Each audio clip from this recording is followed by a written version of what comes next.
थोड़ा डर लग रहा है, कोई आया भी होगा कि नहीं। दिखते हैं ना, बस अपनी स्पीच पे ध्यान दो। ये सब क्या है? हम बोले तो थे कि हम कन्वेंसिंग करेंगे तुम्हारी, इंतजाम कर दिए। सब ठीक है ना भैया जी?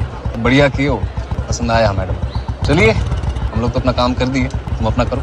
हम जज गामिनी गुप्ता गोलू आपके प्रेसिडेंट कैंडिडेट थोड़ा नर्वस हैं।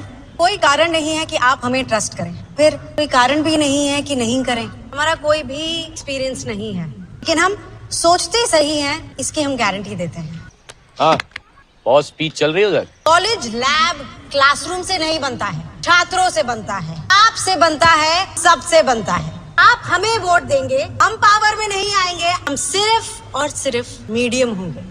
तो फुल एंड फाइनल बात बस यही कहनी है, अगर जीते तो मिल के कॉलेज के हित का सोचेंगे, अगर नहीं जीते तो यहाँ पढ़ते आ रहे हैं, पढ़ते रहेंगे। निर्णय आपका है।